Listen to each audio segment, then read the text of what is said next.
Welcome to Calc 3. This is section 13.4 in your textbook. We'll be talking about center of mass today. So recall to find the volume of a region under a surface. We looked at taking the integral over that region of the surface f of x, comma, y with respect to the area, where f of x, comma, y represented the height of the rectangles and dA represented the base of the rectangles for a solid. So again, if we had some sort of region, we had little rectangular solids that represented a way to calculate the volume of the area underneath that surface. This is the idea where we're summing up small volumes to determine the volume underneath the entire surface. We can do the same thing with center of mass. So to find the mass of a region, here your textbook calls it a lamina, which is another word for like a plate. What we can do is we can sum up small masses, so sum up mass of small regions in the same fashion that we've been doing with integrals. So the mass here, we can say, is looking over the region itself, dm, where the mass is equal to some density function, d of xy, times the size of the area. And the density may be a function of the position in space.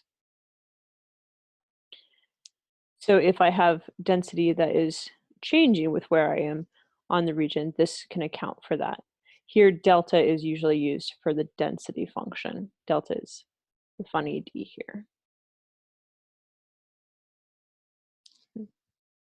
So delta can be a constant or delta can be variable. If delta is constant, that means that the lamina has the same density throughout the surface.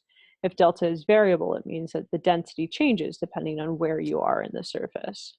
Think of it as soup. If you have a clear broth soup, the density of the soup is the same. If you have soup with vegetables in it, the density of the soup is different depending on if you're at a spot with vegetables or if you're a spot without vegetables. So for example, to calculate the mass of the lamina, so let's suppose we're finding the mass of the lamina over the region described by a rectangle, described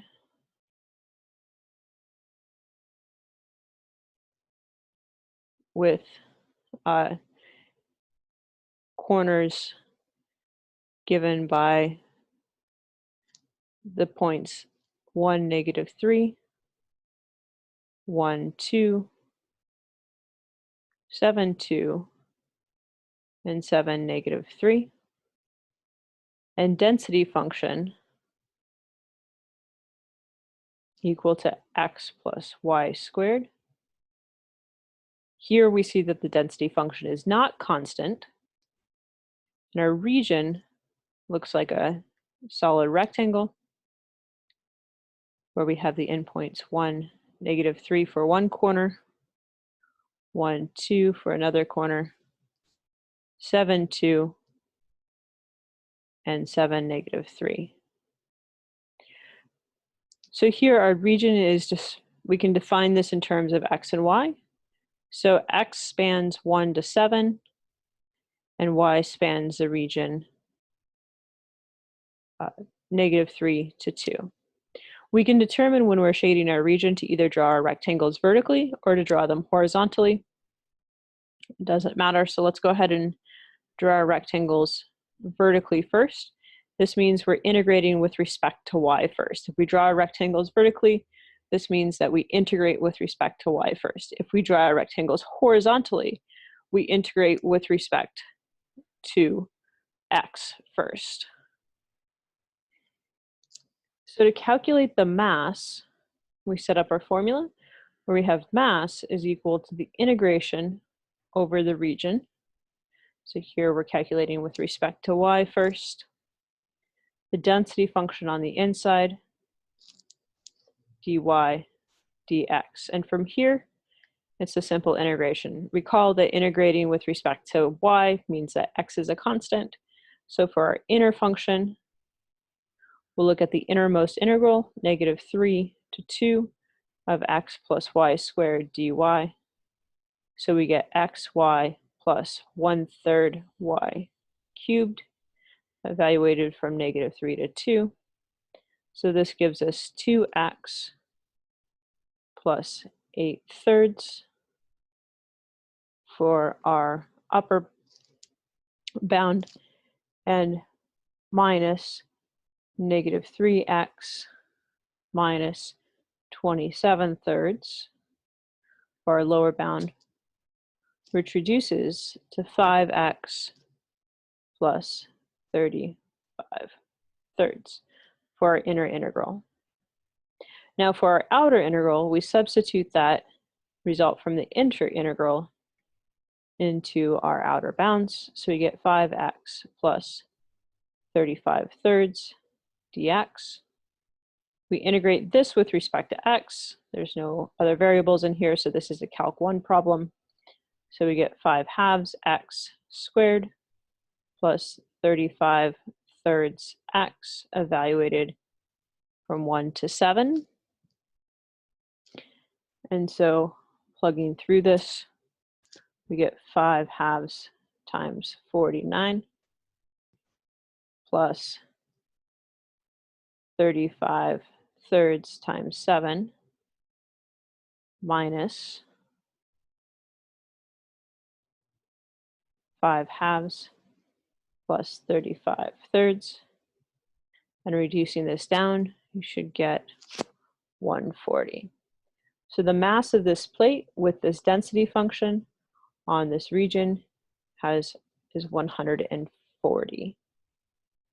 Excuse me, 190. So it's often helpful to know the mass, but it's also helpful to know where the center of that mass is. So to think about the center of mass, if you were to balance the plate such that if you put your point in the center or in some location on the plate with some sort of density, that if you had, let's do an analysis here, if I had some sort of balance point here, if I had a lot of heavy objects on this side and maybe not so many objects on this side, I want to balance it such that I get a nice center, and we often call this a balance point or a center point. So the center of mass we can indicate as x bar comma y bar, where this is our center of mass.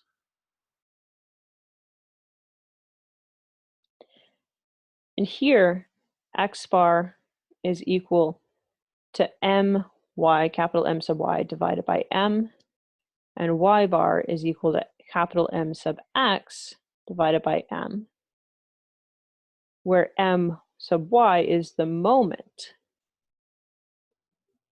about the y-axis. Capital M sub x is the moment about the x-axis, and capital M is the mass of the lamina.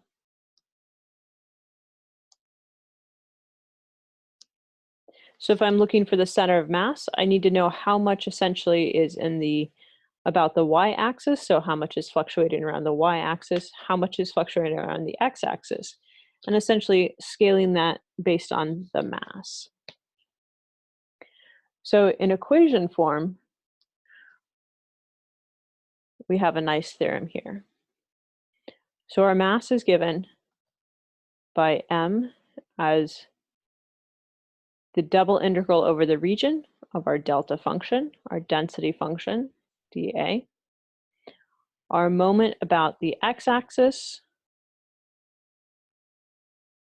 so we'll say x moment is m sub x, is equal to the double integral of y times the density function. Here, the y variable allows us to account for fluctuations as we go up the y-axis. The y moment, similar to the x moment, is m sub y. Double integral here about the time x times the density function. And then the center of mass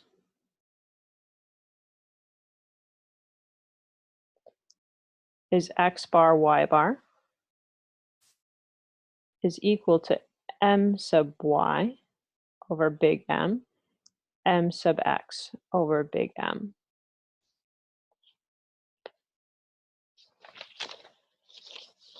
So let's look at one example where we're calculating the center of mass.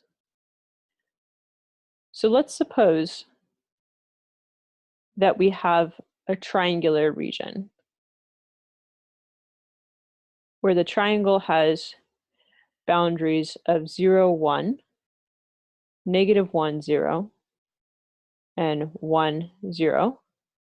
And our density function is constant with a value of 2. And there's units attached to us, so let's say this is 2 grams per centimeter squared. So every 2 squared centimeters, we have 2 grams of material. So this triangle, if we were to draw this triangular region, we see that it's symmetric about the y-axis. Since the density is constant, we expect the center of mass should live somewhere along the y-axis, because half of the material should be on one side of the y-axis and half the material should be on the other side of the y-axis. But let's go ahead and verify this. So when we're drawing our rectangles to integrate this region, vertical rectangles won't necessarily help here. So we can draw horizontal rectangles because then we don't have to split our region into 2 parts.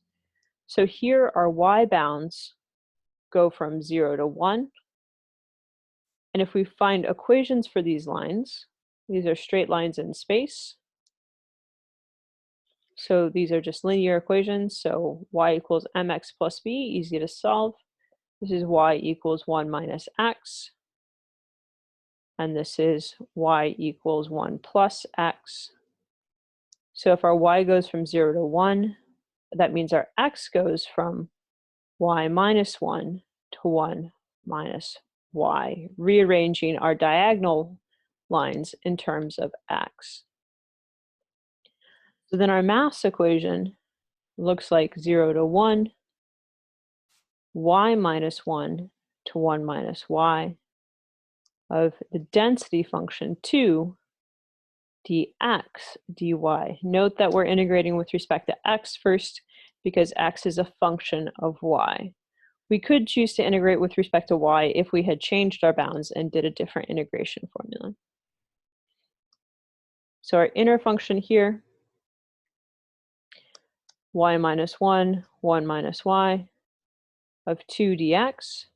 This gives us 2, 1 minus y minus 2, y minus 1, which gives us negative 4y. Evaluate it. And then if we do our outer function, we get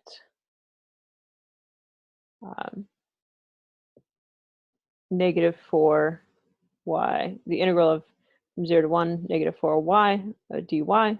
So we get negative 2y squared, evaluated from 0 to 1, which gives us negative 2. So our mass is negative 2 here. Now our moment function, our moment about the x-axis, goes 0 to 1, same bounds as before, y minus 1 to 1 minus y of y times 2. Notice if it's the moment about the x-axis, we use the y as our scalar here, dx dy. This gives us 0 to 1. Since y is a constant with respect to x, we can just drop in that y squared from earlier, dy which gives us -4/3. And then following from mx, we can do my in a similar fashion. 0 to 1, y minus 1, 1 minus y, 2x dx dy. Now our inner function, 0 to 1, is x squared after we integrate it. So this becomes 1 minus y squared minus y minus 1 squared dy. However, these two terms cancel out. So we're left with the integral from 0 to 1 of 0 dy, which is just 0. Now when we're looking for our center of mass, x bar is equal to my over m, which is 0. Y bar is equal to mx over m, which is -4/3 divided by 2, -2, which gives us 2/3.